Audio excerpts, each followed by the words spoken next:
Something huge is brewing in Washington, and Wall Street knows it. In just a few months, the Trump administration could launch an initial public offering that would pull in a staggering $30 billion while placing two of America's most powerful mortgage giants back in the hands of investors. The return of Fannie and Freddie.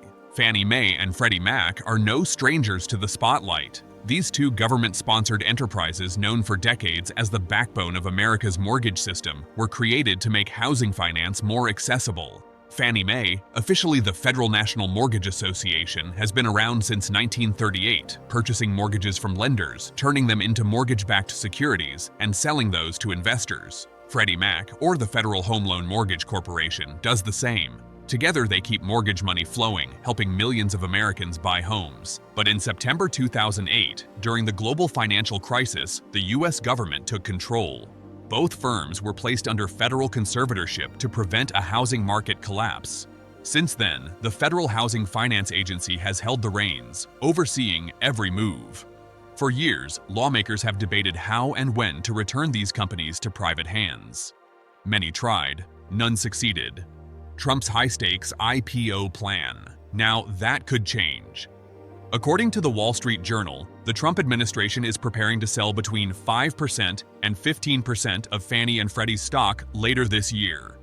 At current estimates, that partial sale would raise around $30 billion and value the two companies at roughly $500 billion. What makes this deal even more intriguing is that it's still undecided whether the IPO will package both companies as one or launch them separately. Either way, the financial world is already reacting. Shares of Fannie and Freddie have soared as much as 22% in a single day, their biggest intraday jump in over 2 months, just on news of the potential offering. Power players behind the move. This isn't happening in isolation.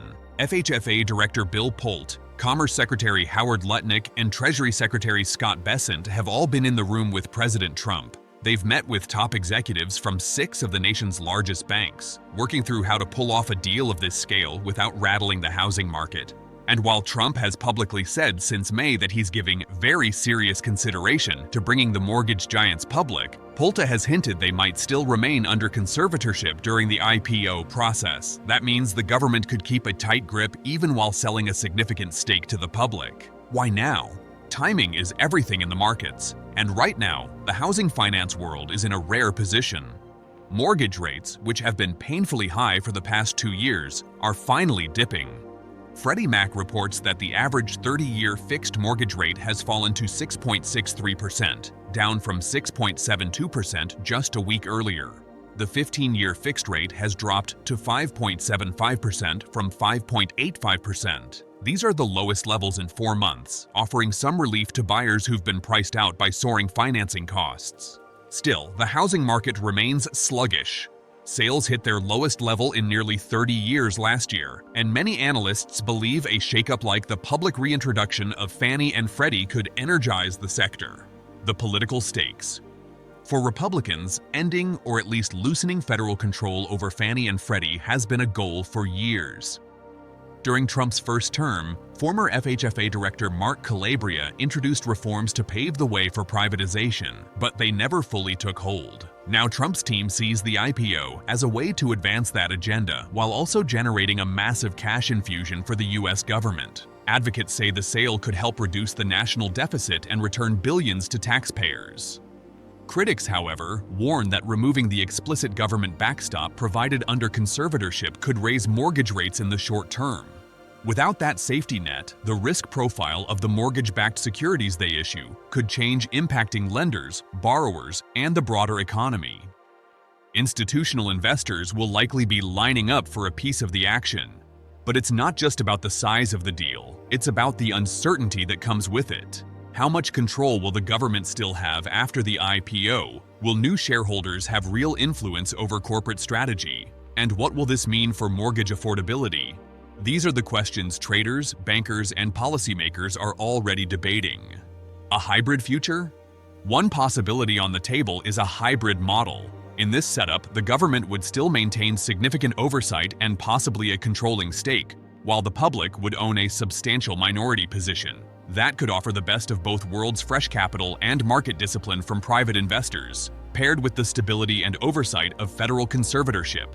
Market ripples. The announcement alone has already jolted Fannie and Freddie's stock prices upward, but a completed IPO could send much larger ripples through the financial system.